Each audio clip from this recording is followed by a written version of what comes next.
Good evening, everyone. My name is Julian McBarnette, and I will be re-delivering a speech by King Edward VIII entitled Abdication. King Edward VIII was abdicated on the throne of England on December 10th, 1936. This was done so that he would be able to marry a simple woman who he dearly loves.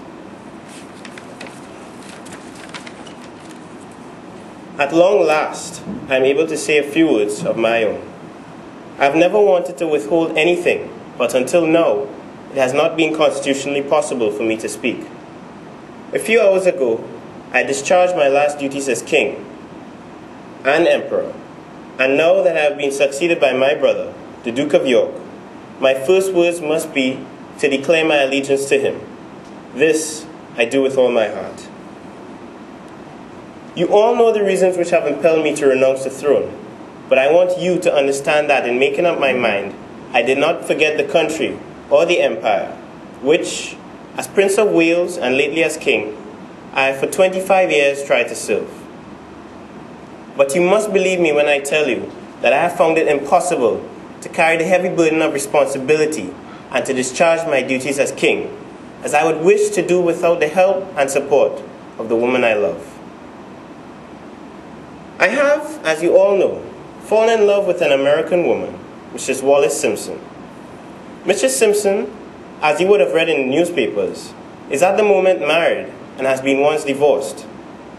In spite of these difficulties, I have decided to marry Mrs. Simpson as soon as this is possible. But at the same time, I wish to spare the monarchy and the empire a scandal which would be in no one's interest.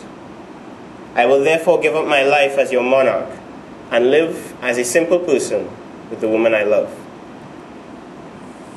And I want you to know that this decision has been mine and mine alone.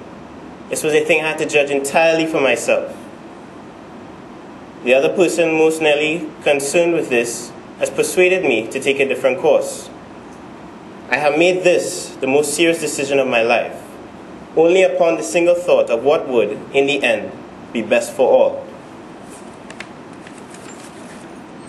This decision has been made less difficult to me by the sure knowledge that my brother, with his long training in public affairs of this country and with his fine qualities, I will be able to take my place. He will be able to take my place forthwith without interruption or injury to the life and progress of the empire. And he has one matchless blessing, enjoyed by so many of you and not bestowed on me: a happy home with his wife and children. During these hard days, I have been comforted by Her Majesty, my mother, and by my family, the ministers of the Crown, and in particular Mr. Baldwin, Prime Minister, have always treated me with full consideration. There has never been any constitutional difference between me and them, and between me and Parliament. Bred in the constitutional tradition by my father, I should have never allowed any such issue to arise.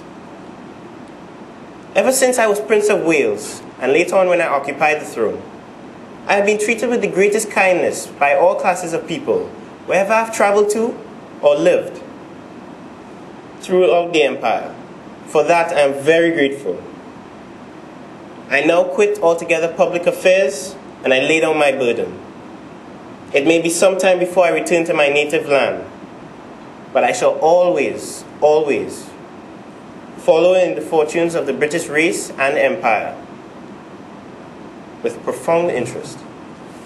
And if at any time in the future I may be found of service to His Majesty, I shall not fail. And now we all have a king, a new king. I wish him and you, his people, happiness and prosperity.